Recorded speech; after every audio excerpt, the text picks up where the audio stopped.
তো আজকে পড়ালাম typhoid fever বা এন্টারিং ফিভার। তো পজিটিভ রেজির নাম হচ্ছে সামনে টাইফয়েড। ইনকিউবেশন পিরিয়ড হচ্ছে যে 10 থেকে 14 দিন। বেশ পিক সিজন যেটা সব থেকে দেখা যায় সেটা হচ্ছে জুলাই টু সেপ্টেম্বর। এখানে হচ্ছে যে career and divided in 2 types, একটা হচ্ছে অ্যাকিউট, একটা হচ্ছে ক্রনিক। এখানে কি হচ্ছে এক্সক্রিয়েট টাইফয়েড বেসিলি ফর হচ্ছে 6 to 8 weeks via the faecal হচ্ছে ম্যাটেরিয়ালস। বাট ক্রনিকের ক্ষেত্রে কি হচ্ছে যে এক্সপেক্ট করছে বেসিলি হচ্ছে ফর আপ টু হচ্ছে 1 ইয়ার, ভায়া হচ্ছে ফিকাল ম্যাটেরিয়ালস।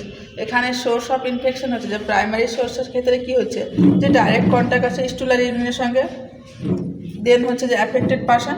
আর সেকেন্ডারি ক্ষেত্রে কি হচ্ছে যে কি ওয়াটার বা মিল্ক বা ফুড হচ্ছে কন্টামিনেটেড হচ্ছে বাই হচ্ছে faecal material of the affected person.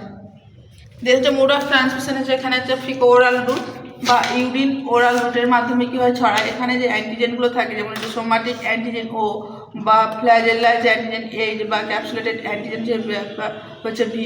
Clinical ম্যানিফেস্টেশনের ক্ষেত্রে ফার্স্ট উইকে দেখা যায় সেটা step ladder fever, Widal test কী থাকে নেগেটিভ থাকে, পিয়াসু পিস্টল দেখা যায়। কিন্তু সেকেন্ড উইকের ক্ষেত্রে পেশেন্টের ক্ষেত্রে কী দেখা যায় যে স্প্লিনোমেগালি দেখা যায়। স্প্লিনটা কী হচ্ছে ইনলার্জ হচ্ছে। এখানে ডায়াক্রোটিক পালস চেক করা হয়, ডায়াক্রোটিক পালস দেখা যায় ক্যারোটেড পালসের ক্ষেত্রে, যেমন হচ্ছে ডাবল হচ্ছে পালস ফিল হয়। ফ্যাগেটস অ্যান্ড বেশিরভাগ ফিভারের ক্ষেত্রে কী হয় সব ফিভারের ক্ষেত্রে যে ফিভার উইথ ট্যাকিকার্ডে দেখায়। বাট কী হচ্ছে যে কি টাইফয়েড ফিভারের ক্ষেত্রে হচ্ছে ফিভারের সঙ্গে কী থাকবে ব্র্যাডিকার্ডে থাকবে। এখানে পেশেন্টের ক্ষেত্রে ওয়াইডাল টেস্ট পজিটিভ থাকবে, অ্যাবডোমিনাল ডিস্টেনশন থাকবে। থার্ড উইকের পেশেন্টের ক্ষেত্রে ডিহাইড্রেশন দেখা যাবে। ডিহাইড্রেশন কিসের জন্য দেখা যাচ্ছে ডিউ টু হচ্ছে সিভিয়ার ডায়রিয়া, প্রচুর পরিমাণে কী হবে পেশেন্টের ক্ষেত্রে ডায়রিয়া হবে। ডায়রিয়া বলতে যে ওয়াটারলি স্টুল যখন হচ্ছে মোর দ্যান 3 টাইমস 24 আওয়ার্সের মধ্যে পাস করে তাহলে আমরা কি বলি ডায়রিয়া বলি। তো এখানে পেশেন্টের ক্ষেত্রে ডিহাইড্রেশন দেখা যাচ্ছে ডায়রিয়ার জন্য।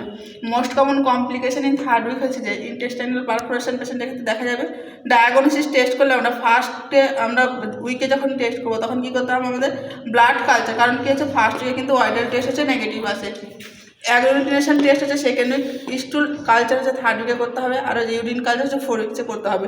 Widal test should be done এখানে হচ্ছে সেকেন্ড উইকে কী করতে হয়। এখানে যদি ও টাইটার হচ্ছে থাকে 1:1 হচ্ছে 160 থেকে থাকে বেশি তাহলে হচ্ছে অ্যাক্টিভ ইনফেকশন, আর যদি হচ্ছে এইচ টাইটার থাকে তাহলে 1:160 থেকে বেশি তাহলে হচ্ছে প্রিভিয়াস ইনফেকশন। তো আজকে এই পর্যন্ত।